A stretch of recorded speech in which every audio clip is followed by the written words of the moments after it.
Let's see. Hello. Just going to wait a minute till we can get everybody joined in. I've tagged people who liked it and showed interest. If you're not interested, just turn off the notifications. Maybe you wanted to get involved. I don't know. We'll find out. We'll just wait a second. Let's see. You know, I might be able to make this camera situation a little better. I just thought about something. Give me a moment.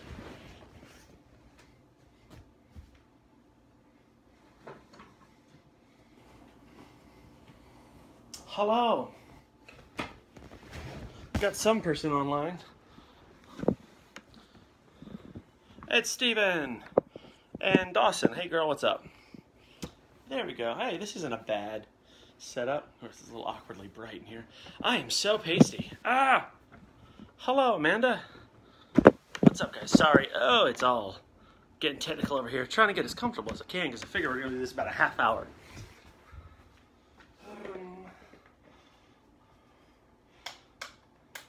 Is that better? It might be better. Maybe I don't look so blindingly bright-faced. That's better. We will get this. Okay. Alrighty. Yep. Alright, you're causing me problems. I see that. There we go. It's about as even as it's going to get. Let's see. Hello. Yes, I see you all there. Okay. Oh, what is happening? Hi. Hey, what's up, Emily? Yes, a lot of people have asked me to give a tutorial on how to get into voice acting. Not that I'm a world-class professional, but I am actually doing voice acting. So, some stuff to be explained, because the internet has demanded it, so I will try to tell you guys how I've gotten to where I've gotten, and, you know, if maybe voice acting could be for you. If that doesn't sound interesting, you know, just tune out, or whatever. It's up to you. Alright, I guess we'll get started, as well as can be said here. Let's see. First things first. Why don't kick your toddler in the face, Amanda. That's, you know, don't do that. Oh, you're going to be right back. I'll wait a second to get you back in there. Type something so I know you've returned. I just got back from the gym. That's why I'm in gym attire while it's 40 degrees outside. It feels good, though. Don't kick your children in the face.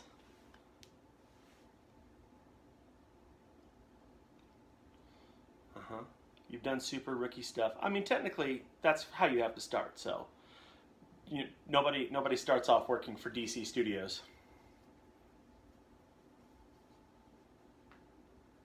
Ugh. You've done. All right, it's cool. All right, Amanda. I'm hoping you've returned by now. I don't know where you're at.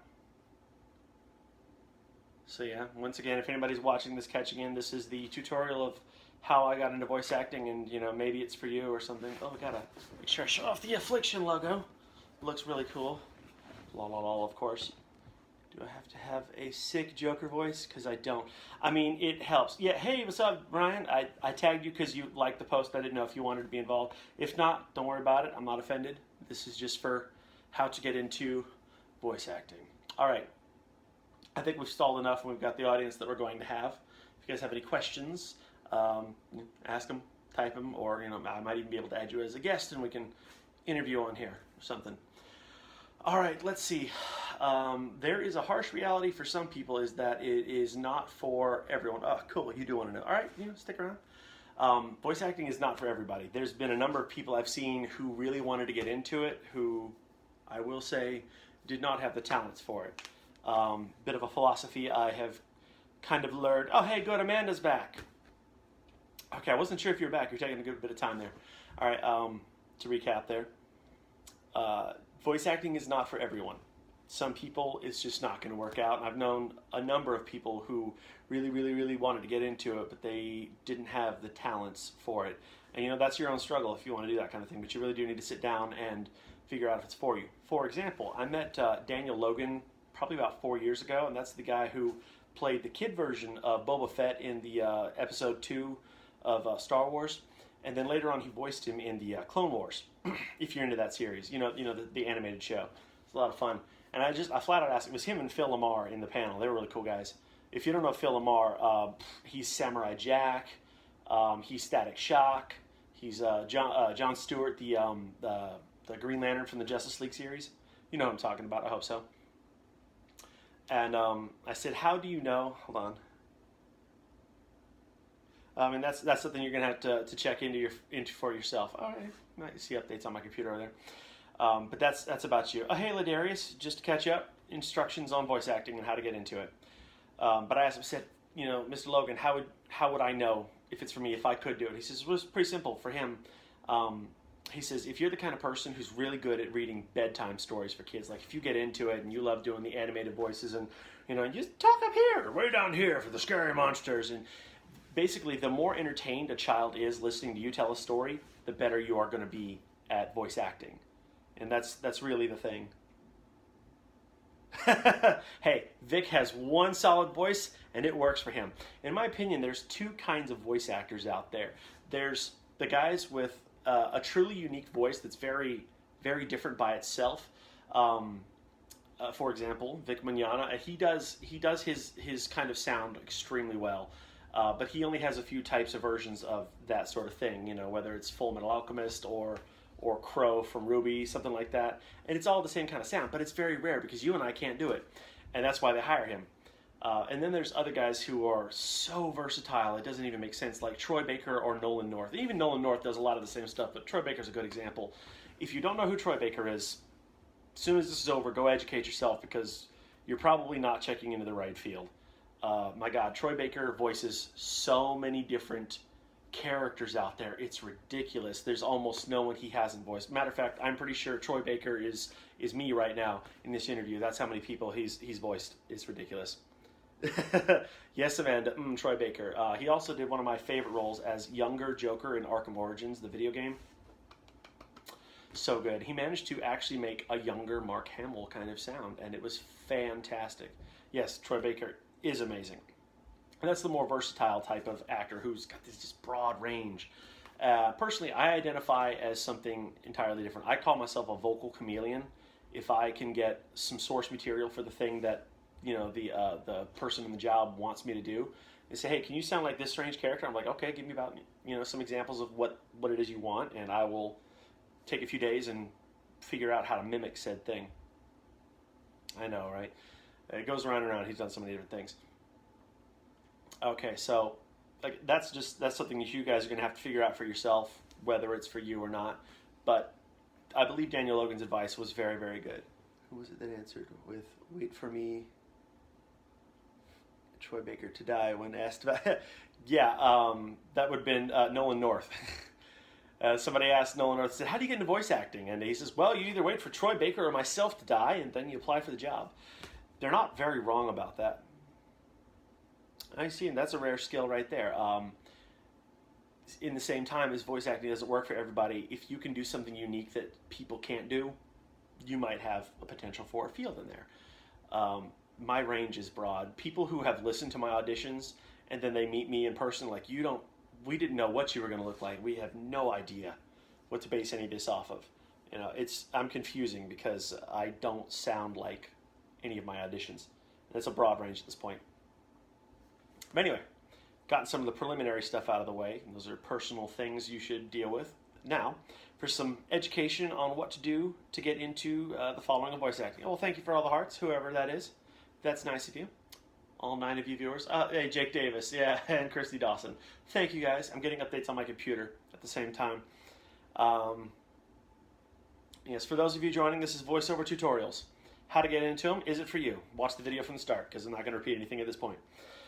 Second thing you should know is there are 2 interesting websites. I'm going to pull up one of them and drop it into a link. One is called iwanttobeavoiceactor.com.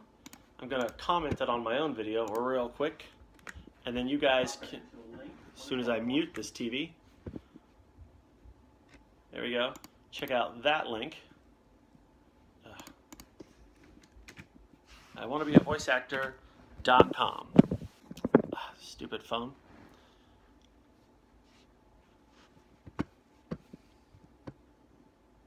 Well, thank you, Ladarius. That's very nice of you. All right. That's the first one.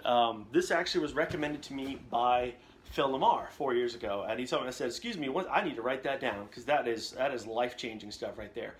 all of the basic steps of what to do from wherever you are, from the most amateur to the most professional, are documented in this website. I forget the name of the voice actor who runs it, but it's them documenting their own journey. What was trying to see? I'm getting two different timelines on there. Oh yeah, no, I see it now. Yeah, there's a delay between the phone and what's popping up on my TV at the same time there. But, for example, I'll look at some of the options now myself. This is how do I get into voiceovers? There's a section that says starting from zero. It's literally starting from zero. If you're a nobody, you have no technology, you have no experience, you just click on that and you follow set instructions. It'll show you each different step and like advice for different microphones to get into or how to do kind of techniques. And then once you've got the idea, ooh, stupid phone again. Yeah, as a watcher and a broadcaster, you're right, Amanda. Yeah, once you've figured out if voice acting is for you or not, then you want to start working on getting a bit of a studio. And obviously, nobody can start off getting the $10,000 studio from your home, or in the case of, like say if you lived in the LA area and you started doing voice acting work, you could have access to their studios, say if you work for DC. We don't have that option, so you're going to have to do some stuff from home. I originally started off with a H1 Zoom mic. A lot of people do a Blue Yeti. I heard some bad stuff about it, so I just honestly skipped that one, but I know a lot of people do a lot of voiceover work on Blue Yetis. But, hold on. Emily, that's an interesting question. Accents in me are a very funny thing, as some of you have learned.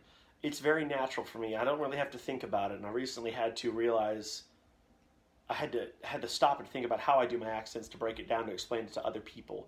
But maybe you can rephrase your question. I don't know if I can quite understand. Do you have to work on different accents more actually trying to change your voice sound? Which one is more difficult or something? It's mostly about range for me to match them in tone and pitch, because accents are like breathing for me. That would be more of a struggle for regular people, but for some reason I've always taken to dialects really easily. Not exactly sure why, but I'm gifted in that area. There you go, Blue Yetis. They're decent enough, but they consider that stage 1 personal mics. I recently had to upgrade to some stuff because my H1 crapped on me. It started sounding like a fishbowl, and everybody I was sending an audio to, like, hey, this is not going to work. I was like, all right, give me a second. So I had to spend a good bit more money to upgrade, and now everybody's telling me my audio is fantastic, and they love the work I've been sending in. Okay, let's see. All right, so we've gone over iwanttobeavoiceactor.com, and here's another one I'm going to send you guys. Yeah, I have a blue snowball, and it's quite nice. Yes, don't be afraid to upgrade eventually, but you gotta cross that bridge when you get there. Here's another one. I'm going to send you guys another link. Tyler, why are you even watching this? Go back to your girlfriend. Tyler's watching. All right, so this is called Casting Call Club. CastingCall.club. It is a website where people can post jobs, or voice actors can search for jobs, and there's different areas. Now, there is a trouble zone. Oh boy, look at that. Look how buff I look nowadays. So much arms. Working on that. Oh my God. This stupid tray keeps bumping every freaking time. I know what to do.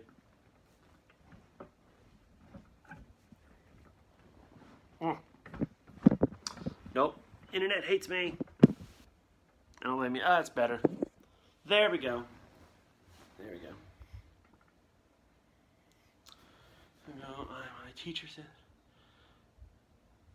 So, oh yeah, dialects are a thing. Even as good as I am with accents, there are times I and other people who know those accents better than myself have noticed they'll be like, your accent's really good, but like, you're off by this or that. And thanks, Stephen. It's a practice thing. Henry Cavill said it best. It's just about repetition. Once you understand the exercises, vocally speaking, for how to pronounce things, you just have to keep doing it over and over again. It's like going to the gym. You got to keep working those muscles, and eventually become second nature. There are courses you can take on that. I've never had that issue myself for accents. All I do is pull up something, an Irish one. Oh, that sounds cool.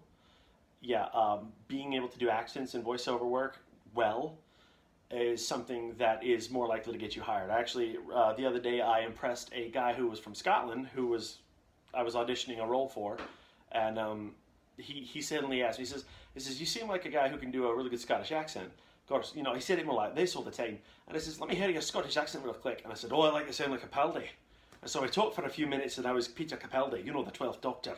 And he says, actually, you know, you sound exactly like the role I need for this one here. Could you take care of this other role? And I said, yeah, sure. And so I got another one for that kind of thing. Okie doke. We'll take a little tour over here for a second. I'm going to show you guys the current rig I'm working on here. Let me get a little light on this. This is my Audio-Technica rig that was recently recommended to me, and you might see a little bit of feedback delay there.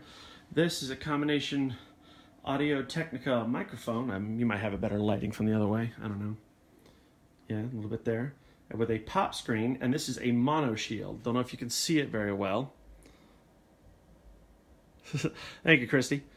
But yeah, mono shield changes the game entirely. It's almost the equivalent of having an entire studio stuck around your microphone, and it's amazing.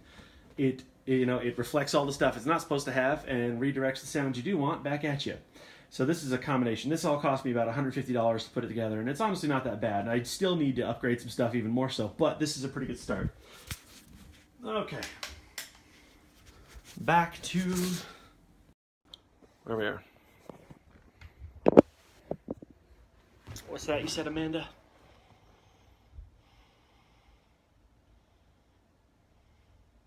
Yeah, Amanda, you don't even really know me, so you have no idea how much fun I have with my accents. There's a number of people who don't believe that this one is real.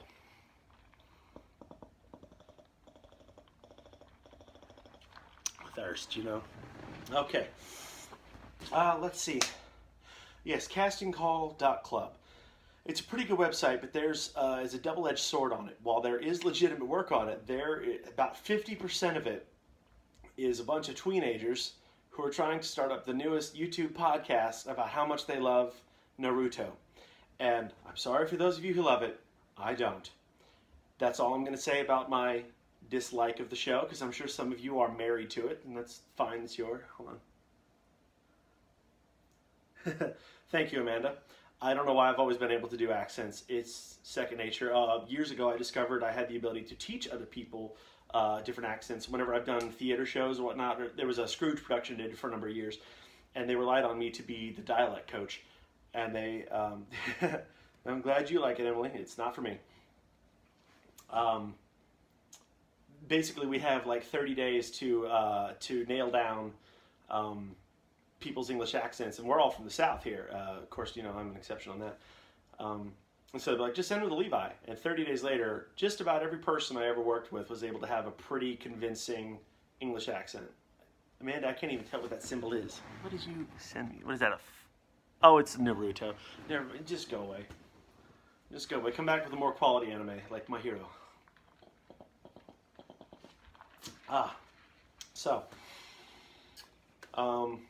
But yeah. Anyway, I digress. I'm talking too much about accents. Untying my shoe while I'm sitting here. So yes, castingcall.club. Half of it is just the most, it's work that you wouldn't want. While technically it is a legitimate form of work, there are paid jobs on this website, plenty of them, but you have to get yourself a reputation for someone to hire you. Wolf's Rain for Life Ho. So I have not watched it yet. I've been hearing good things about that. I have a list of stuff. Everybody keeps saying good things about it. I'm at least going to give it an episode and see what happens. If it's anything like Naruto or Pokemon, I'm not going to like it. My roommate over to my right, your left, saying that is true. Have you taken any dialect or voice coaching classes? No. That's the weird part. I'll tell you guys a story. It's got Johnny Young Bosch. Oh yeah, fantastic. I love JYB. He's a fantastic actor. And his career is comical about how he got into voice acting, but that's something else. What was your question? No, this is one of the reasons why I've always known voice acting was the thing for me. It's heartbreaking. Okay, yes, I hear it's a sad anime. I'm braced for it. I'm going to get into it somewhere soon. When I was a child, this is how I knew I could do stuff different from other people, and I have been weirdly blessed with the ability to mimic and make sounds all day.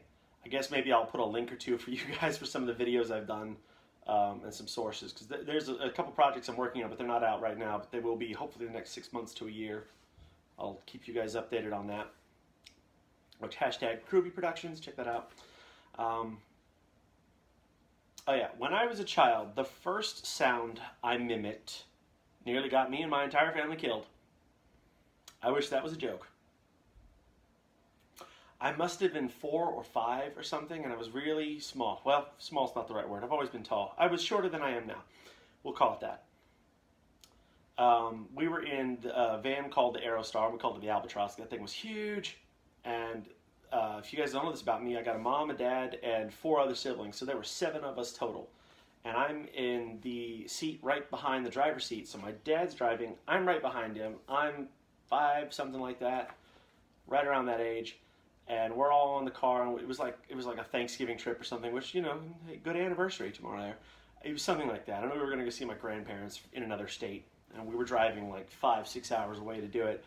And since then, this is how it works in my brain. If I hear a new noise that I have never tried to copy before, my subconscious mind takes over. This is not something I'm doing willingly. Thank you for the likes, whoever that was. This is not something I'm doing willingly. I hear the new noise, and my subconscious repeats it over and over and over and over and over and over and over and over again. And sometimes it takes months, and out of nowhere, my mouth will just do it. It's not even an effort, and it's really annoying because it will repeat in my head like the sound of a dryer just going over, fa-boom, fa-boom, fa-boom, fa-boom, and it just doesn't stop. And so, hopefully, I solve it quicker. But that's how it works nowadays. I didn't understand that's how my brain was flawed as a child. So there I am as a kid, sitting right behind my dad. He's driving. Earlier in that day, while we're driving, I hear a semi-truck go by. I don't want to do the sound right now to spoil the fun part here. When I say fun, I mean ass-whooping. So that sound just kept repeating in my brain over and over and over again. Just semi-truck blaring its horn as it went past us. And several hours later, I've leaned my head up against the back of my dad's seat. He's driving away, so there's about 4 inches between my mouth and his ears, and a little bit of a seat. So it came out really unfortunate. So we're going along.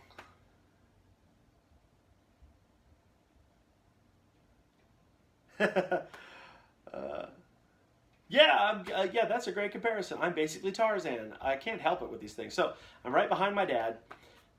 It's dead silent in the car. He's driving along. You know, road hypnosis is about to take effect at this point. And all of a sudden, his son, right behind him, goes...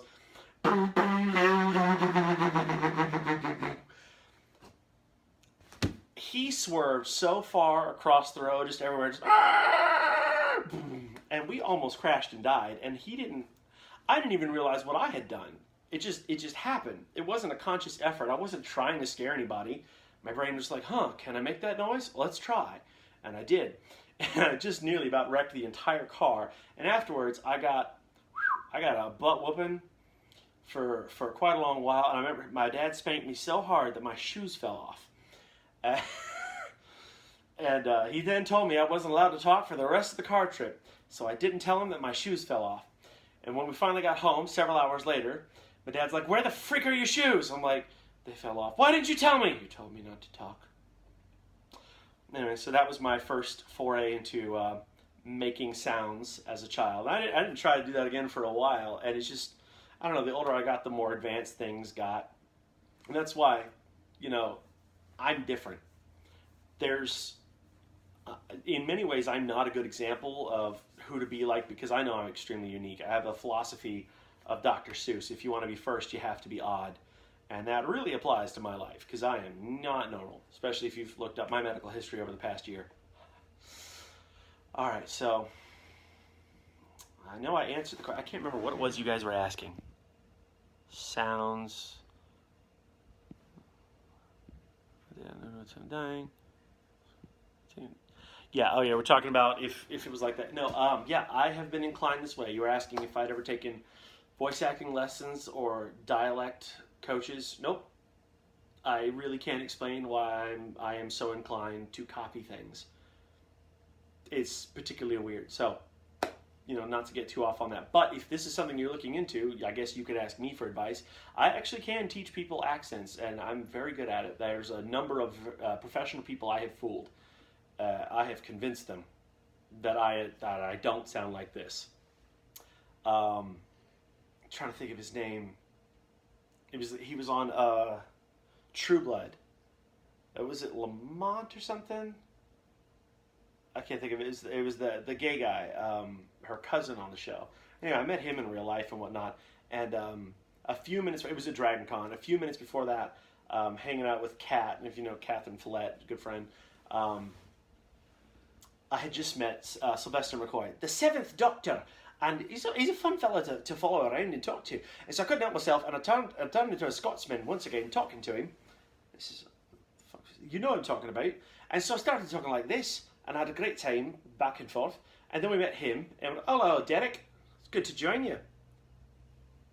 Yeah, you know what I'm talking about. I can't think of his name. But I started talking like this, having a good time, and went over to him, and he surprised the mess out of me because he is a conservative married man with like 4 children, and he's like the straightest guy there ever was. And he's like, yeah, that's completely an act. This is, you know, I'm you know, milk toast white bread. I'm just a boring person. I'm like, my God, you're a good actor. But in the process of talking to him, Kat reveals to him, she says, oh, his accent's fake. And he looks at me, he goes, nuh-uh, you lying. And so we chatted for a while there, and he never believed that I was anything but the Scotsman I was presenting myself to be. Hold on.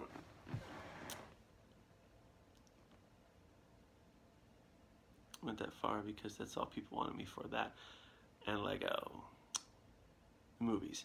No, I do have a YouTube channel. I don't bother with that. For a while there, I miss it so much. I miss Vine.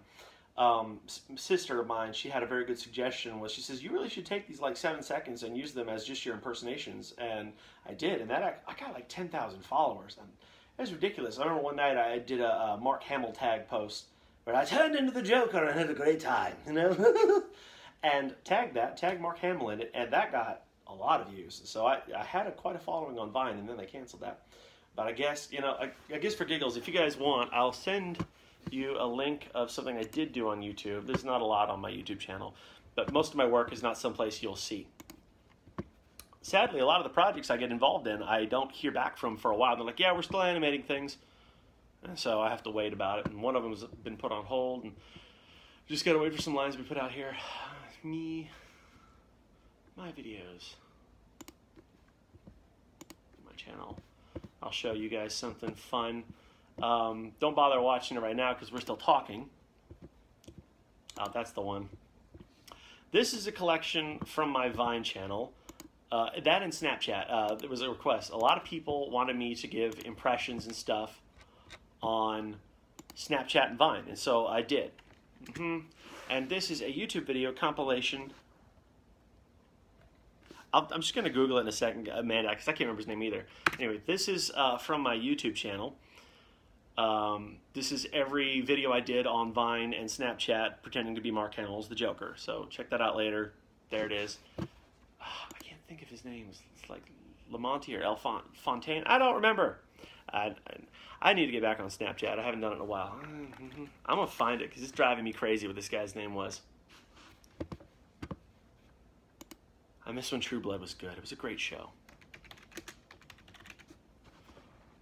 When you walked in, the air went out, do-do-do-do-dum, and every shadow filled up with doubt. I don't know what you done to me. Lafayette, Amanda. That was his name. No, I met the actor, not the character. How can I meet the character? That's not real. That's silly. That's fiction, Amanda. But before the night is true, I want to do bad things to you. It was a fun show. Okay. Yeah. Let's see. Yes, I'm a smart ass. That's a silly question you asked. Like the bell? What are you talking about? Emily, I have no idea what that means. like the bell. Anyway,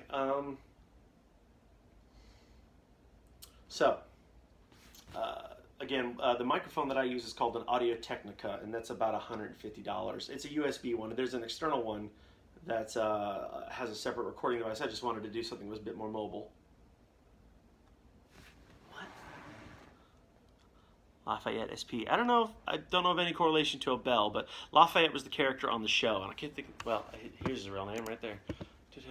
Nelson Ellis. Yeah, that's who it was. He did pass away about a year ago. Nice guy. Oh, Steve, that's a good question. As much as I can. I work between 40 and 80 hours a week, depending on exactly how bad my work schedule is going to be. Matter of fact, after I get off tonight, I'm going to be... Emily, I have no idea what you're talking about. As far as I can tell, you're on somebody else's conversation typing on mine. I don't know what you're talking about. But after this voiceover here, I'm going to do some lines that I need to do for Kami Ruby Productions, which is actually the most popular Ruby Abridged series out there. And I've been recently cast as 2 different characters, probably going to be taking on a 3rd one. And then I've got some other projects that I actually can't talk about right now. I'm told I got to keep that hush-hush for the time being. But stick with it and we'll get there. All right. So yes, again, things like castingcall.club. It's a double-edged sword because there's a lot of work on there. Some of it's paid, a lot of it's not, and this is the problem with it.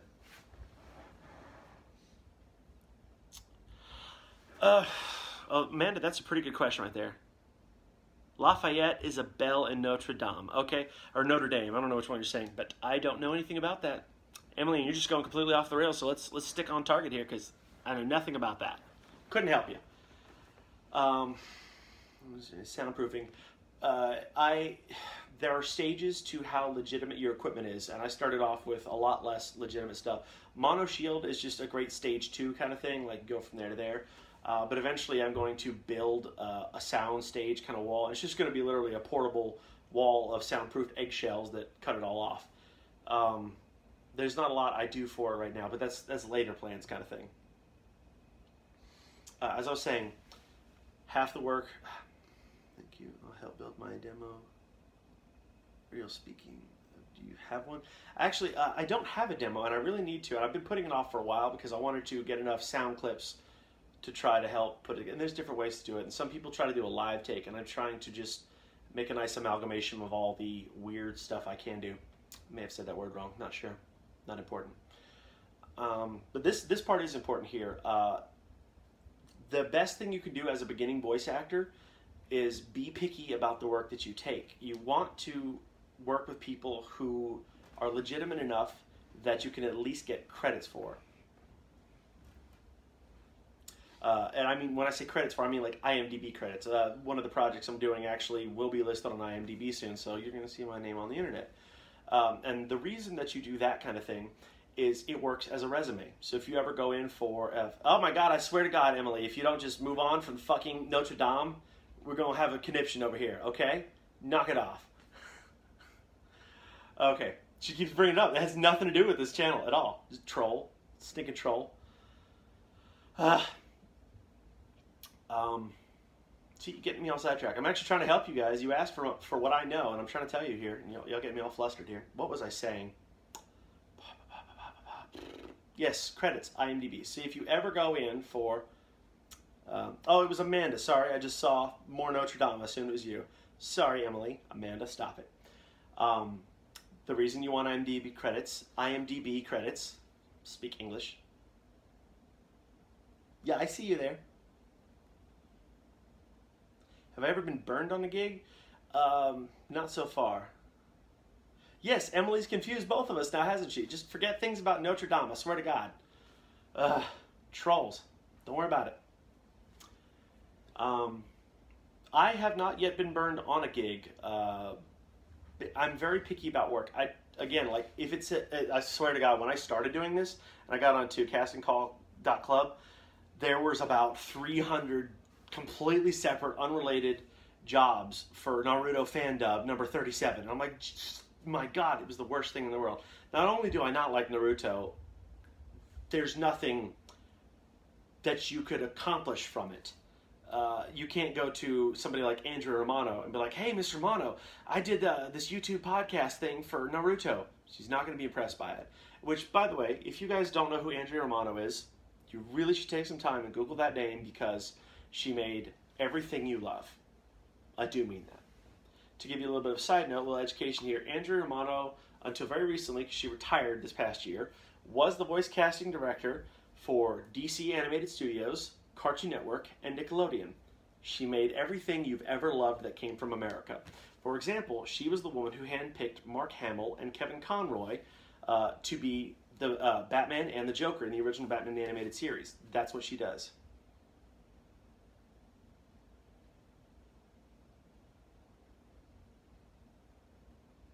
Yes, Ryan knows. Amanda, I'm not quite sure I understand your question. So you mean the difference between being an extra and being a feature? I would love to officially be anything for DC Animated Studios, which, we'll see one day, hopefully. That's where I'd like to go. It's a silly goal of mine. It's not something that, has to be accomplished, but I would genuinely love to play the voice of Superman one day. I think that would be great. I have some other funny goals about that kind of thing. Funny story, one of the gigs I just got recently, he and I were talking, and we were actually chatting about Andrea Romano, who she is.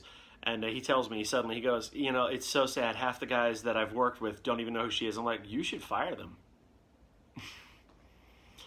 You should definitely not be working with people who don't know who that is. Because I'm telling you, that's history right there. Okay. Another one for you, if you're ever interested for it, I'll have to look it up real quick because I can't quite remember the exact spelling because I just have it on my phone. There is a subreddit that I do peruse constantly. It's an extension of Casting Call.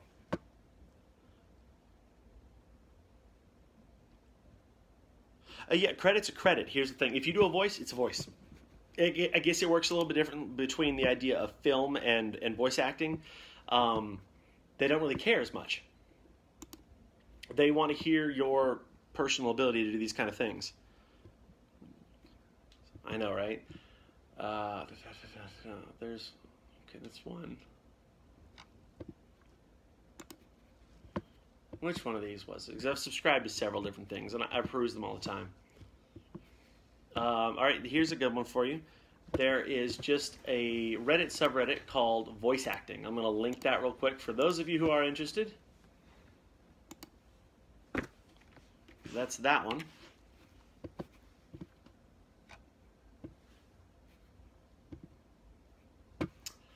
And there's another one that I do peruse pretty frequently. Yeah, Casting Call Club has its own subreddit. Sometimes you get different attention on them. As I was saying before, the double-edged sword is some of the work. All the work is something to do, of course. I know, you're right, Amanda. Everything is on Reddit. It's literally the front page of the internet. That's their tagline, and they're correct about this. All right, I've shared those links with you guys. I tell you what, I'll show you my audio. I'll show you my rigs if you want to. I'll pull them up on Amazon, and I'll send you links here. And you can, if you were interested in copying my setup, you can. I do recommend a pop screen. You can usually get one for about $15, but you want to make sure it's compatible for whatever you're working with. Pop screen, you saw that little piece on the outside. It keeps the breathy air noises off of your mic. All that stuff. It's super essential. You don't realize how important it is until you start having to edit it out. Also, a simple editing program I do. If I have the opportunity to do an in-studio scene for somebody and I'll let my voice director deal with it, they'll do it on their own. It's not a big deal. But if I'm sending in something for them, I go ahead and I have Audacity on my computer. If you don't know what that is, it's a free program. Sometimes you need an MP3 converter, but it's free as well. No big deal. Doesn't take up a lot of space. Pretty simple to use. Check out a tutorial, not a tutorial. And I cut out the sounds of breathing noises. It just sounds unprofessional, and it saves them a lot of time. And you always want to record in the highest possible settings. So I will go through my history, wherever it's at. My orders, there it is. Yes, I was just signed in, you dingus. Computers, I tell you. So there you go, that's not bad. Personally, I prefer to just buy the official versions of stuff.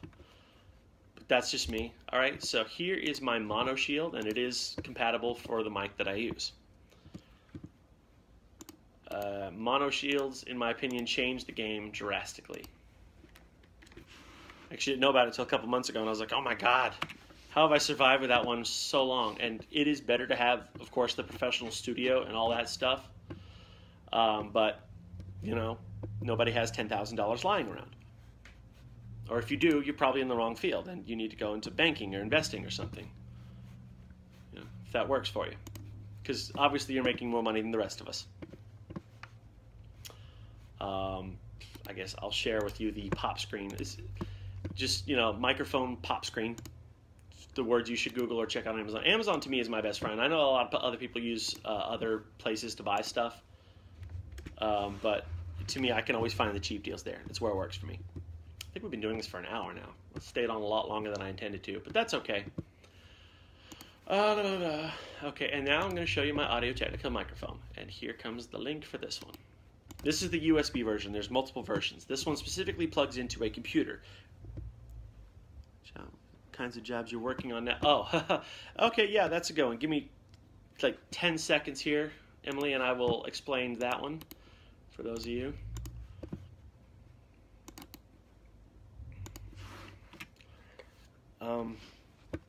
Yeah, and that is my Audio-Technica USB one. Again, to repeat, that one requires a computer to plug into. There's another version there where it's a standalone audio unit, but I just didn't want it. I wanted something more portable so I could travel with it easier. But that's what I did. All right, so that's my exact setup currently, and I need to actually upgrade my mic stand too. But that's coming because my mic stand is an older one, and I combined it. It's Frankenstein.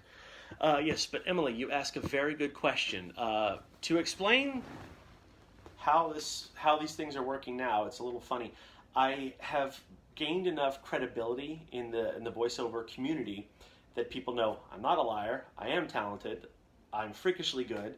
And I have a bunch of samples on hand. I got a bunch of stuff online, like legitimate recordings, and I have just samples of things that I send in whenever I need to. But that's not how I got the recent ones. That's the hilarious part. In the beginning, it all worked the way I was telling you before, like Casting Call Club or the subreddits and things like that, or I want to be a voice actor. And there's a fourth one. I'm going to look it up in just a second. Somebody remind me in a moment. And you read them over. Can I do it? Is it in the range? And it'll ask. We're like, I need a young male, youngish sounding, innocent, nerdy kind of thing. And you think, oh, I can do that. Okay, so you start creating your character. You read the lines they want, and you send those out. And that's how that was going. But lately, work has been coming to me because I have gained a reputation and people are passing my name around. And I'm getting phone calls or Discord messages from people who are running pretty good video channels online that have a lot of viewers. Again, I wish I could tell you guys what I'm doing, but it's going to be really, really cool. And I've gotten several roles out of that all of a sudden. And recently, another one I can't even talk about is a video game. They're asking for a narration, kind of a Don LaFontaine style. Again, if you don't know Don LaFontaine, Google that. You might know him better as the movie guy. One world dared to challenge their power. You know, that dude. That's him. But, yeah, it takes a while to get to this point, though, for people to just be like, yeah, Levi's real talented. And they recommend you for these kind of things. And at this point, I'm just trying to ride that momentum all the way to the top. So that's where that's going. Another good bit of advice is if you guys have ever been into any form of acting, whether it's voice acting, interested in game voicing, absolutely. Yes. How do I get my info out? Everything I've been saying before, castingcall.club, the different subreddits I've shared, and there's another website. I'm going to have to Google it in a second. I can't remember it right now. It's just not in my head. You have to it's like job applications. You've got to go and peddle it. You follow their instructions, do what they tell you, read the lines the way they said, get your recordings, get them in the highest possible sample ratings, and send them out whatever way. Some people they prefer to get their files directly over email. Some of them, want them in different ways. Some of them want you to mail a physical disc copy. It's weird.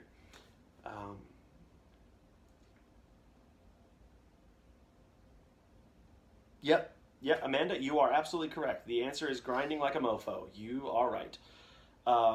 You got to get on that grind. You have to just say, here's a role I can do. This is the important part. This is actually some of the best advice I ever got. And it wasn't in person, for the record. I didn't meet this guy. came from Bryan Cranston. I saw it in an interview one day on the internet. I loved it.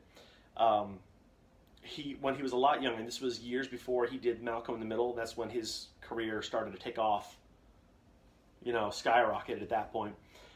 Before that, he was a nervous wreck. Every time he'd send in an audition, he'd just be like, oh God, I hope is it good enough? I don't know, geez. And you hear about this kind of thing for a lot of actors, and they just sit there and they panic and panic and panic and panic until they, their hair falls out and they just die of stress.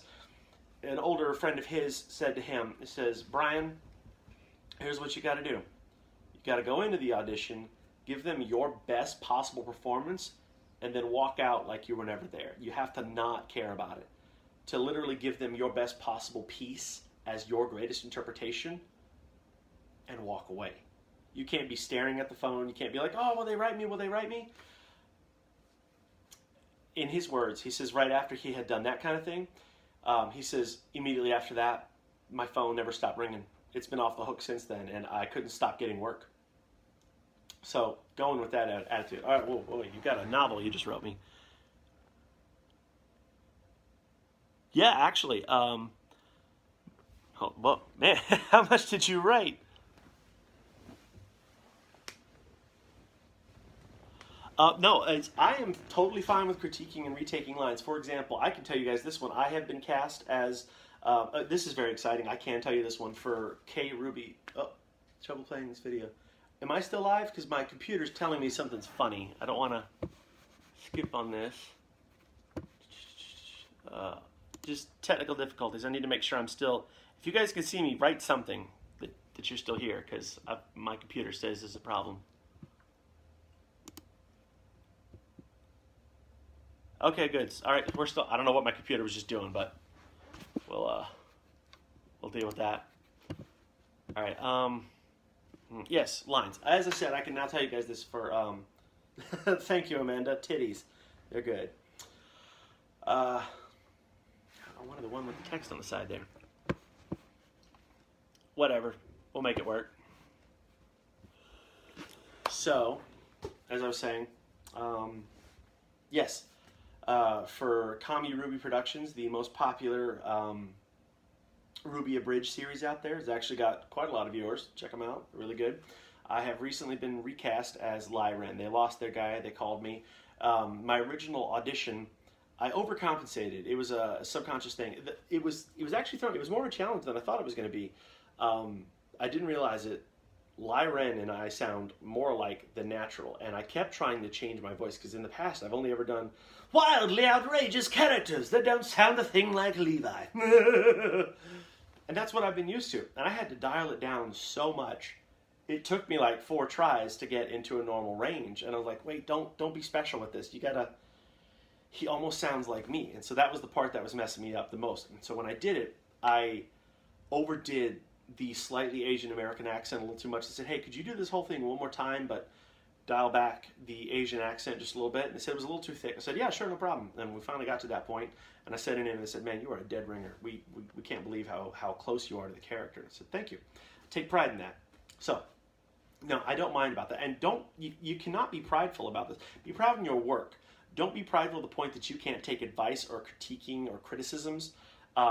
If you've ever watched voice acting in play, like one of those behind the scenes interviews, and you've got the voice casting director there, like they'll do the line one way, and then the voice acting director will be like, you know what, I need you to do it a little more angry, seething rage, and they'll correct them, and the actor is never offended by it. So don't be mad about that. That's them being professional, because they're the director. They know what they want. You're the actor. You're an artist. You're a muse.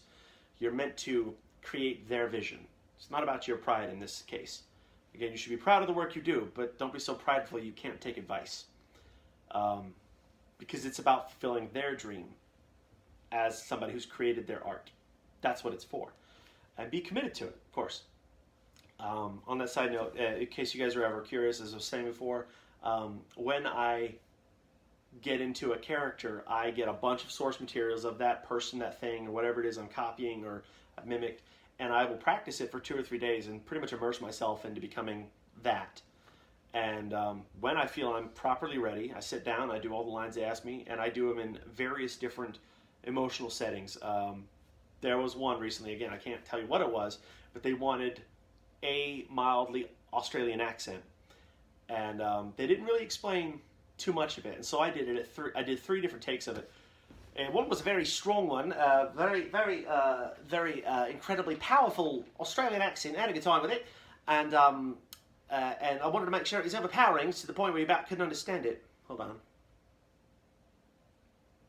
Nope, nobody's ever actually been interested in just normal Levi. I'm sure one day it'll happen, but it's not a thing people typically look for, because my normal voice is very white bread male nerd. You know, it's not particularly anything special, which is not to say I'm not special, but my normal voice isn't something anybody would want to put on recording. I'm told I do very nice narration though. I have a nice speaking voice, but it wouldn't be good for any type of special cartoon character. But back to my Australian story. And then I gave him one right down the middle, the kind of mildly Aussie, and then I did one that was kind of a conversion between American and Australian.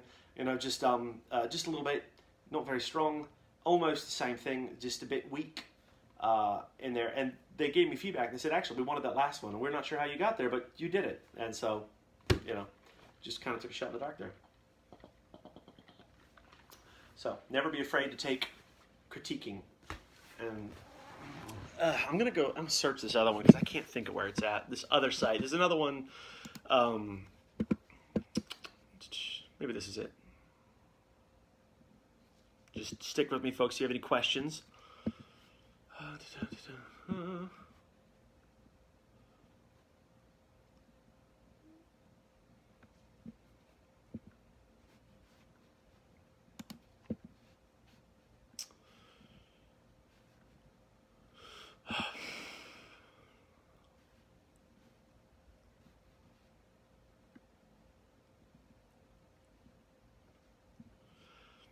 I may just have to find it later. There's another website that is it's a where to get voice acting work for, and I can't think of it, and I actually haven't been on it in a minute. It is also a paid one. Casting Call Club has 2 options. There's the free version and there's the paid version. The paid version basically just gets you better visuals to find work. And normally I'm actually really broke right now due to medical bills. If you're not aware, I had a rough time this year, so I didn't have the extras for it. But it's something I do recommend. I'm going to find it later and I'll tag you guys in it because I just can't remember it and I can't find it right now. Yeah, let me try one more Google search.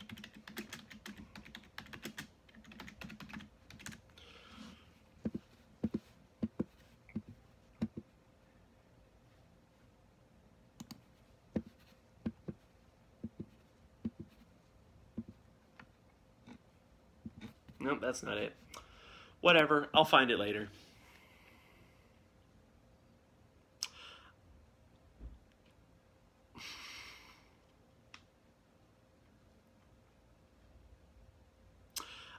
Yeah, Steven, actually, I was going to message you about that later. Yeah, Amanda, every time you post something about your spine, I'm like, yeah, I relate with that. I know a lot, yeah. 2016 was worse, but this year's been a little bit better. Anyway, yeah, to be honest, the fees for voice acting are more expensive than you would think. They go for about anywhere from 40 to 60 an hour. Which was my main issue. I wanted to see if you actually could afford that, and I didn't want to break you and charge you for that kind of thing. I have no problem getting paid for work, and most of my gigs actually do get a little bit of cash in them. Some of them don't. And that's just the only reason I do those is because I feel it's enough accreditation that it's worthwhile for my time. For example, the Ruby Bridge ones I don't get paid for, but the exposure for it is actually... normally you should not in any other field do exposure as your form of pay, but in some cases for voiceover work, you don't really get much of a choice because I am a nobody. I do have a bit more reputation than I had 2 years ago, but, I'm not at a point where DC Animated Studios would hire me. And to answer your question, I would love to break into Funimation Studios. It's just, I haven't gotten to the point where they would notice me yet. Let's see, Emily, is there any traveling you have to do? That's the fun part about this stage of my work. I don't have to. If I lived in LA, this would be a lot different, and I could actually get a lot more legitimate work. Around here, there's not a lot of localized voiceover work to do, so that's why a lot of this is internet-based, and it's about credit building. A lot of the things you'll do in your early part of your career will be volunteer. But that's why you need to cherry pick what you do. It needs to be something that you can be proud of. They're not just a bunch of idiots doing, Naruto chapter 37. I think you see what I'm saying. I don't need to digress too much on that same point.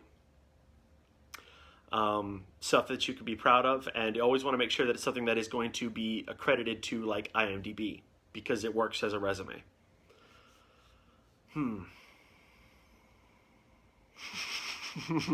Yes, Amanda, you're right. Emily, honestly, I might. And Amanda, yeah, you're right about Vic. There's a long story behind that, but Alabama's not great for arts and acting. To give you guys a short version of that for what Emily's asking, would I relocate? Basically, Andrea Romano told me to. Some of you know that story, some of you don't. I met her a couple years ago. And it wasn't just a random fanboy thing. We actually met and we hung out for quite a while. Yes, I am on first name terms with the now retired voice casting director of DC, Cartoon Network, and Nickelodeon. On that same note, I know the entire cast of Teen Titans. They're really cool people. But yeah, one day, if I ever get the call, I'm going to do that. I'll probably still come back to Birmingham like all the time because I do love this place. I hear people all the time, they're like, God, Birmingham's such a terrible town. I'm like, I've lived in far worse. This is pretty good. I know far worse places to live. I've grown up in far worse places to live. All right, well, those are pretty much all of my instructions. I guess I'll just leave this part for Q&A for anything else you guys may or may not want to know. There is actually some voice acting to do in larger cities like Birmingham, but it's like for like local news things. Tune into Channel 27 tonight, to find out why gun violence in your area is dangerous. Something like that. But that's primarily just about all you're going to find in places like this. But it does exist. It is a legit thing.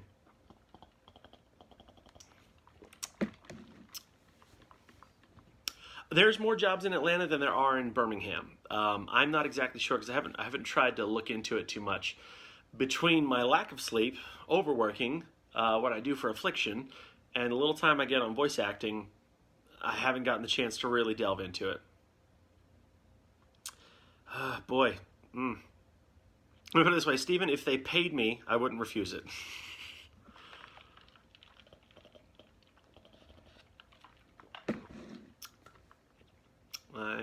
I'd take paying jobs. Money is good, and again, it's more about credits is really the thing. I can't hammer that home enough. For the record, actually, a lot of the advice I have been given, and I'm telling you guys, is stuff I got firsthand from Andrea Romano, and I don't mean from an interview I watched her, and I mean she sat me down for about 45 minutes and explained what I needed to do to come work for her one day.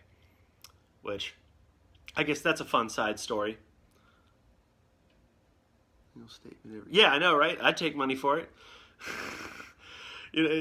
Oh boy, there's a rabbit hole I could go down, but I'm not going to bother today.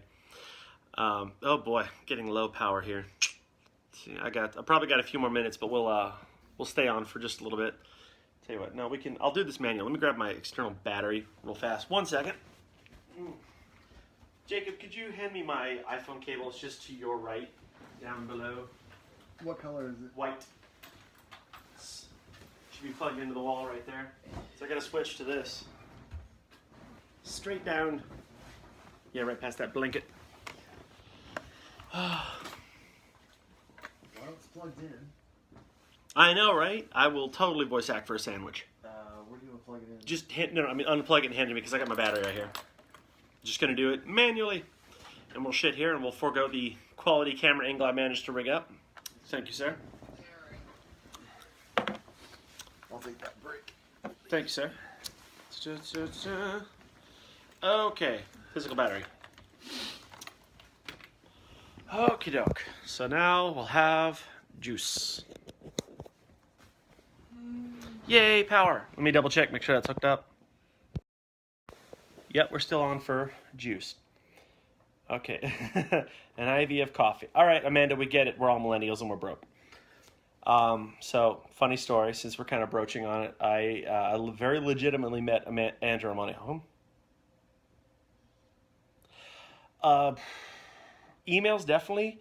Hilariously enough, I've never actually dealt with phone calls. Even, I said that, but stuff on my phone. I deal with a lot through Skype or Facebook Messenger or Discord. I did about an hour-long interview the other day over Discord, and that was the bit with the Scottish thing. Again, we'll talk about that later, but I can't say anything about it now. And in about a year, you guys will hear something involving me with a video game, but we'll cross that bridge when we get there.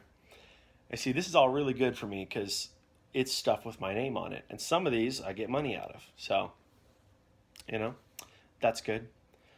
So, all right, story time for the faithful 4 who've stayed on this channel the whole time. We're gonna have a little fun here. So long story short, I ended up at a convention where their guests, yes, get that hustle, Amanda. I was at a convention. This is back when I was still very much a nobody. I always knew I wanted to get into voice acting, and this was definitely my chance. I saw that Andrea Romano was going to be a guest at MechaCon. And I thought, man, that's pretty cool. And I never bothered.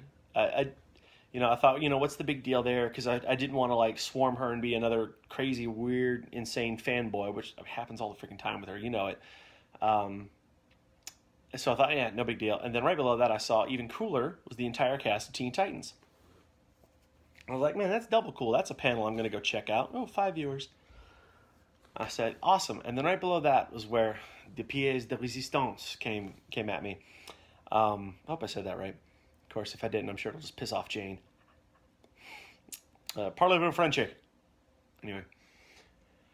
Then right below that, they had said they're going to have an in-house competition for anybody that attends the panel, could be involved, that they were going to have little auditions for whoever won it, would get to go on stage and read a script under the direction of Andrea Romano and the entire cast of Teen Titans. True story. So anyway, I knew I had like 2.5 weeks till that con, and I knew this was my one chance. So what I did in those 2 weeks was I listened every day to every recording, which was like 3, of Mark Hamill and Troy Baker reading the script of the Killing Joke monologue. You know the one. And if you don't, I don't really know why we're friends. Okay. But anyway, if you don't know what that is, go look it up. I can probably link the recording I've done on that too. But so I spend the next 2.5 weeks practicing it every day. And I mean, I got that thing razor sharp. I was pretty good at it before, but I got on point with that thing. So we get there. Sweats in Marvel. It's DC. It's not... Mandy, I don't understand you. You're crazy. Team left nipple. The rest of you watching are so confused, probably. That was an interesting arc, I tell you. So we get there. I see them. They're talking. Andrea Romano's doing her thing. Really nice lady. Hey, I love Marvel too. I love both of them. DC Animated Studios is killing it, and you cannot lie about that. And let's not lie. Justice League movie was pretty ballin'. Fuck Frank Miller. So, yes, Amanda, I got you there. So we get there. They're doing the thing. They go about 20 minutes. They're just talking about voice acting stuff. And then she announces it. She says, all right, in a second here, we're going to have the competition part of the night. For anyone interested, we're going to give everybody a chance to come on stage and read with us. So they wanted us to sound like some monsters and stuff, and we did that. And it's complicated to explain, but I went above and beyond the call for my monster audition. I did that, and I can lip read pretty well. Side story, I had a friend in college. He was deaf, and we spoke by lip reading all the time. I could kind of mildly sign, but we both lip read all the time. So I got very good at it.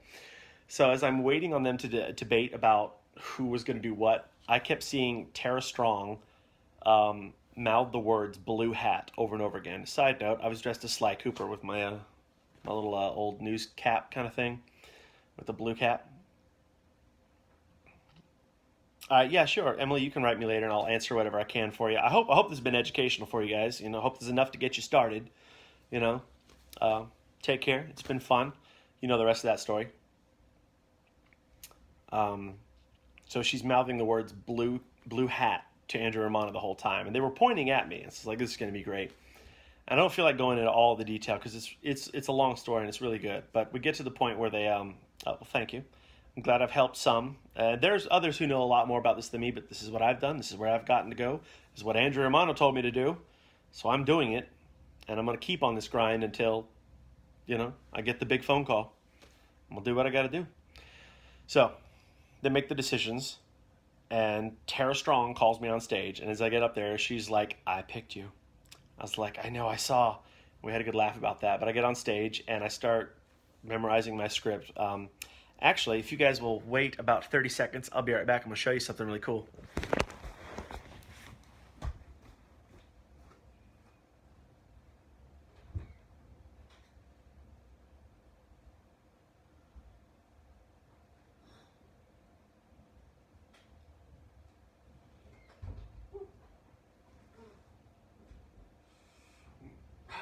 Thank you for your patience, Internet. I've returned. All right, for you faithful fans who've stuck with me this entire time, I'll show you what I have in my hand. Whenever a man says that they'll be right back. Or what, Team Left Nipple? Which makes you more nervous, Amanda? Tell us. So, is it? I don't know. I mean, it's just stucco. It's a normal ceiling. Whatever. So we do the thing, and I read the parts. We got to hang out more in person. I met you one time at AWA, and there wasn't much to say. We were both busy. But, so I do the script thing, have a good time. Mr. Romano never had to correct any of my takes, which he did for every person up there, including Scott Menville. And every time I did a line, Kerry Payton, who, is Cyborg, leaned back to me and he was like, good job, yeah! The whole time. He thought I was awesome. We finished that, and I told them, I said, guys, I need to disappear quick. And they said, why? I said, I have a limited edition script from Warner Brothers for the original episode of Teen Titans in my hands, and I'm pretty sure security's about to come take it from me. And Tara goes, okay, run. See you at the fan tables.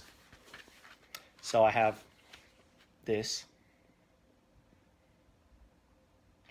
And this is the script that I read that day on stage under the direction of Andrew Romano and the cast of Teen Titans. As you can see, I got all of them to autograph it. It was a great time. Yeah, take it in, take it in. I think the camera's reversed. Yes, I'm white, Amanda. What are you going to do about it? I don't know what it has to do with anything. You are a whore? Oh, I'm a whore. No way. What? How am I a whore? You don't know what I did with your mother last night? Or does she? So, in the process of that, I go over to Andrew Romano's table. Yes, you should be jelly. This is my pride and joy. I'm sure I could auction this off for like $50,000. And to say that I have money problems is a real thing because I'm still not selling it. I don't care. This is so valuable to me. I got some nice messages written on here. I'll tell you guys what they all say in a minute. As you should be envious. I'm going to go back and like every one of these comments later. Talking with Miss Romano, and she says, you are very good. I'm the only person at her table, which is so sad because people don't know who she is, and that is a sin. For real. Like, you need to know who she is.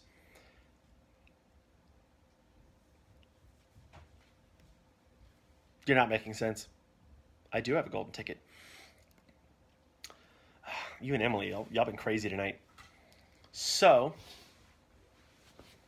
as we're chatting and whatnot, I ask her, I said, I've got something silly I want to do, if that would be okay. And I would never have bothered doing this had all of this not just happened, and I impressed the hell out of her. She goes, okay, what is it? And I said, for fun, just for giggles, obviously this isn't a real, application. I don't want to bore you with that. Could I give you a voice audition? Oh, whatever. I said, could I audition once for you, just for giggles? I just want to see what you think of it. And I saw her eyes roll immediately because she gets this every day. Like, oh, I'm a real talented voice actor. Blah, blah, blah, blah. And she's like, yeah, sure, whatever. Security. But I knew I had one shot at this. So I said, just I want to do this one thing, and then we'll move on from that, and you just tell me what you think of it. She goes, okay, all right, let's do this thing. So I start with the Killing Joke monologue. I guess I'll link to you guys a bit more of an official audio link later for you. But, you can watch the YouTube video, and it's got a lot of that in there, too. And you'll see I'm telling the truth. I'm very good at what I do. So 5 seconds in, I watch her persona go from being like, to kind of like, I immediately had her attention, and I did the rest of the audition for her right there. And by the time I finished the minute and 45 seconds required to complete the Killing Joke monologue, the rest of the 5,000 person room had gone dead silent, and they were all listening to me do my Joker for Andrea Romano, Mark Hamill style. And the whole place was quiet, and she started slow clapping, and the rest of the place started applauding. And it was like that scene out of Hercules where he smashes, I think it was the Hydra, and they're like, yeah! That's really what it was like in there. And then she sits me down for 45 minutes and tells me what I need to do to come work for her. And she's like, when you finish, come look me up. So that'll be one day.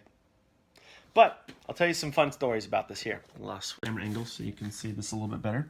Hey, it's not reversed. Okay. Starfire. This is the water bear. It is my favorite animal. It was that was the creature, the monster that was in there. Playing. Let's see. Which one is that there? No, that's Greg Sipes. That's Robin. Oh, wait, yeah, this is Amanda right here. I mean, Andrea Romano. Amanda, you messed me up. Andrea Romano here says to Levi, thanks for playing. Andrea Romano. See the R. Over here is Scott Menville, Robin. Levi, my fellow panel voice actor, you rocked it as Slug. I was Slug that day. Tara Strong will not let it go, because every time I talk to her, she just kept chanting, I picked you, I picked you, I picked you. Yes, you did, and I won't forget it. There's Carrie Payton. Levi, nobody slobbers quite like you. I was very gross doing the role, but that's what they loved about it. And Greg Sipes, who will actually be at Comic-Con this year. I'm going to bring this back to him. Let's see if we get a photo with him. This is Brother Levi. Peace, love, and animals. He actually was the first person to, in my opinion, paid me for my voice acting. And I laugh about this because as I was getting my autograph from him, I told him, I said, I want to be a professional voice actor. And he stopped. He goes, you are a professional voice actor. I said, yes, but that's... What I mean is I want to be like a guy who's paid for voice acting. He then took one of his wristbands off and he gave it to me as payment for my work that day. He goes, there, you work for me now. That was your first acting job. And I was like, I love you forever, man. Still have it. It's by my bedside. I sleep next to it. He is just the nicest person. He really, really, really is. All right, so that was a fun story about what broke me into voice acting, kind of pushed me over the edge there. Yes, Greg is life. Greg is the best. I guess I'm going to wrap it up. I'm going to, take a shower because I just ran 1.5 miles, which, yay, spine damage. Can run a little bit now. So if you guys have any more questions, now is the time. Beast Boy is awesome. You guys ever seen him in person? He's a very pretty man. It was weird. I didn't expect him to look like that. He sounds so normal, and that's what I was talking about. Different voices do different kinds of things. He's just the most normal sounding person, and he can sound like this kind of person, just Beast Boy and stuff. Not that that's a good Beast Boy, but you get the idea. Beast Boy is just a wonderful, pure soul. Which, side note, while I'm waiting on you guys to ask me any of the questions, you are aware that the season 3 of Young Justice is coming out soon.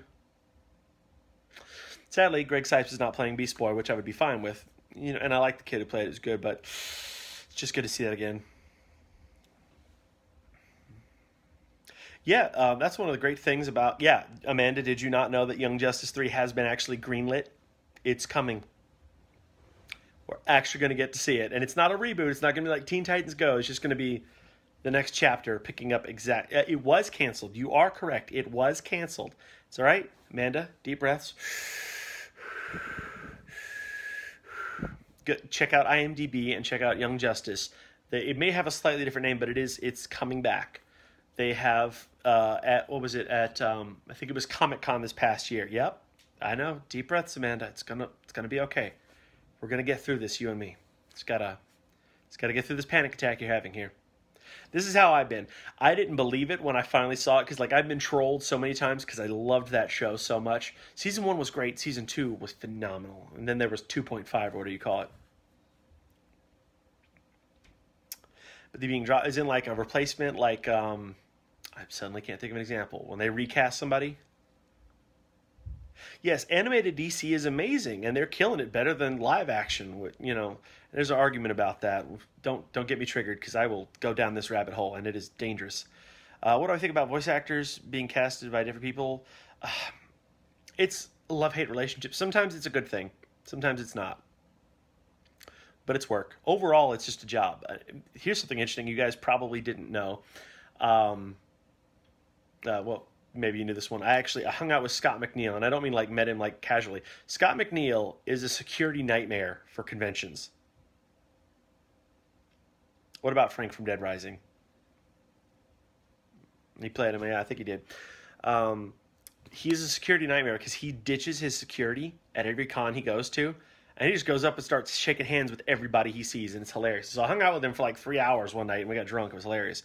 But he told me a story about how he was hanging out with Steve Bloom one day, and Steve was there. He says, "Hey man, I got a call from Marvel, and I wanted to ask you if it was okay, if you were okay with me voicing Wolverine in an upcoming show." Which I think that one was Wolverine in the X-Men. It was really, yeah, Steve Bloom, as you should love him. Again, if you guys don't know these names, you're really into the wrong field at this point. You know, everybody I've mentioned, write them down and Google them. If you do know who they are, you're on the right track. You're doing really good, you know? But yeah, Steve asked Scott, he's like, they're talking about casting me as Wolverine in the upcoming show, which at the time being, I believe, was Wolverine and the X-Men, was Steve Bloom. Before that, for X-Men Evolution, if you remember, it was Scott McNeil playing Wolverine, and they have very similar Wolverines. They're almost indiscernible. There's a slight difference, and most people actually thought it was the same person, but it's not. And Scott said, "No, man, that's fine. I was done with it. You know, no big deal. I'm not hurt by it." So, you know, there's a certain amount of respect in the voice acting community. Like, you know, say I'm going to voice Wolverine one day. I'm probably honestly would have to call Steve Bloom and Scott McNeil and be like, "Would you guys be like offended if, like, you know, that," because they're asking me, and if you say, you know, I won't do it if you tell them that, because they're all friends. You don't understand. It's like all famous voice actors know each other and go to parties. Yeah, if Mark and Troy, you know, hopefully they'll still be alive if I ever get to play the Joker one day. I will totally do it. If they ever ask, I'm gonna say, "Hey guys, that'd be okay," because I'm sure Mark will be fine with it, because he said 100 times he's done with it. He's like, "I'm totally not ever voicing the Joker again," which I still don't believe, because he keeps coming back and doing it again. And Troy, you know. Probably so, but, you know, I guess I probably wouldn't have to ask them because I don't know them, but I probably still would because I'm polite. But you'll find voice actors are a lot nicer people than regular actors. It's probably because, you know, their entire fan base is the reason they have money. For the record, I've never been huge into, what was it called, Dead Rising? Yeah, it's okay. Yeah, you should never believe Mark Hamill about being done with the Joker. He keeps saying that. He's like, "I'm not doing it again." 6 months later, "Gonna voice the Joker one more time." Liar.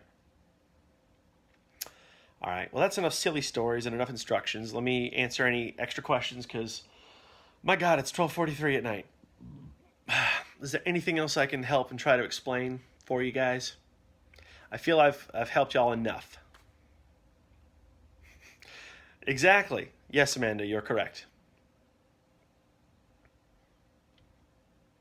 There's only one true Joker. No, I agree. I believe Mark Hamill was the best Joker out there. And yes, I even count that over Heath Ledger and everybody else.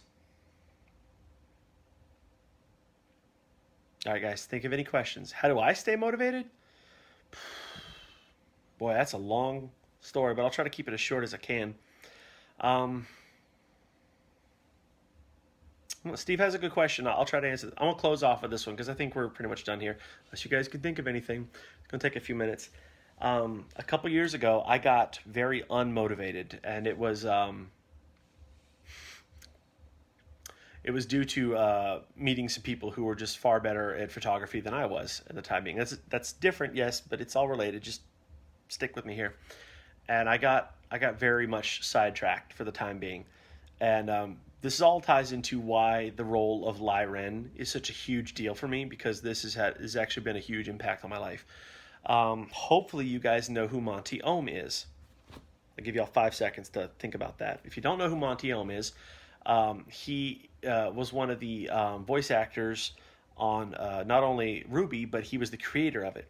He played the character of Lai Ren, and he created the show of RWBY. Good, yes. Got one person who knows who Monty Oum is. Beyond that, Monty Oum was this rock star animator, and that's not a word I throw around lightly. Most animators are these kind of 9-to-5 guys. They're like, oh, I've got a job, got to pay my bills. Monty had a philosophy that's very similar to mine. Don't get me started about that.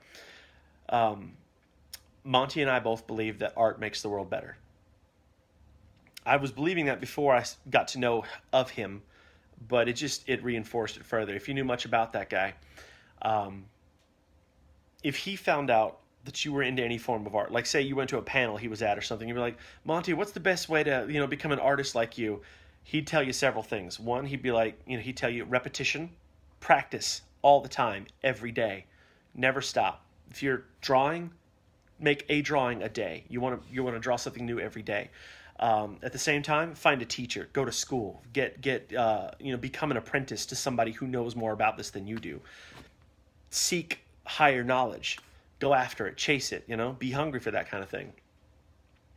And he'd get almost to the point of harassing people to make more art. This is a very similar speech, Amanda. You'll find a couple threads in common. Anyway, this gets somewhere. You get the idea. If you know enough about Monty, you understand his personality, but he encouraged people. And the guy made so much. It was so amazing. He contributed so much to the art community in ways that people had never approached before. And it wasn't just one thing. He did the animation stuff, but he then got into motion capture and CGI and 3D rendering and everything he'd get his hands on. Gus Sorolla, who was a coworker of his, he had the best summation on Monty's life. And this was post-mortem after Monty had passed. And he says, it was as if Monty knew how little time he had here with us. And he says, he drove him crazy. There were all these things Monty was trying to find to save time in the dumbest ways. He says, look, Gus, I found a way that I can cook my burrito a few seconds faster than I normally would have. And he says, what are you even talking about? And he's like, watch, you can press, the 1-9 button and start, and it'll do it instead of pressing 3 extra digits for it. And he's like, that's ridiculous. But at the same time, it did save him a few seconds. He was this time crunch guy trying to do so much with so little time. It was as if he knew how little he had. But you know what happened. There was an issue with an operation. He was allergic to one of the medications. Went into anaphylactic shock, and in 3 days he passed away. We were all broken in a very deep, dark way, me in particular. And the same resounding thought that was in my mind was apparently on the minds of everybody else who was a fan of his, not just RWBY and Rooster Teeth, but of Monty, of the things he had accomplished, and realizing the same horrifying thought. Monty Oum, from that point on, was never going to make another contribution to art. And all the millions and millions and millions of other things that he could have made and was definitely going to were all gone. And we were never going to see that again.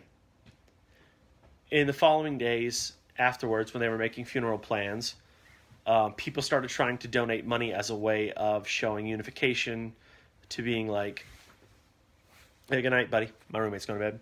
They were trying to show that they were in support of Monty in some way. They just wanted to say, we're here. We haven't forgotten you. Even if you can't do anything anymore, we won't forget you. And people started donating a lot of money to his funeral costs, but he was well off. So was his wife and the rest of his family. And his wife spoke up on the internet, and she says, listen, that's really, really great and inspiring that you guys want to help pay for funeral costs. You don't need to. We are covered. However, if you want to remember Monty the way that he would want you to remember him, there's only one thing you can do. Make art. Make it in abundance, whatever it is. I don't care if it's marble, sculpture, drawing, painting, singing, voice acting, whatever it is, because that's what Monty would have wanted. And after that, I got off my butt and started doing things again, and I found the motivation I needed. And if ever I get to a point where I think, man, I don't know if I can do this, I just think about for 2 seconds the fact that Monty Ohm isn't here anymore. And if I don't try to pick up the slack, as well as the other several thousand people who are like me, honestly, no joke, there was about 5,000 of us who weren't making things before his death, who now are. He had a huge impact on all of us. So that's one of them. And on that same note, as I said, I really do believe that art could end war. One of the reasons I'm involved with Affliction the way that I am. So, do something awesome. Make some art. If you're here on this channel, this video, voice acting. Pay attention to what I've told you. Yes, you should be sad that the man is gone, but let his message affect you in such a way. And yes, Monty is everyone's art mama. All right, guys. Well, I think that's just about all that I can answer for next. I think I did this for 2 hours. I was going to do this like a half hour, but it's been like 2 hours. I hope this has been informative. If anybody else has any other questions, I will send them this video. All right, guys. Unless there's anything else you got or want to know, I wait, and I'll give you a second to type it up, or I'm gonna send off some lines because I got some stuff I got to do for Lyren tonight. Hey, Jake, I didn't know you were still on here. Hey, I hope you've enjoyed the show. You've been quiet for like this whole time. All right, that's 2 good nights. Amanda, you got anything you need to contribute? Or are you going to go kick another baby? Or talk about Notre Dame again for some reason? I don't know why.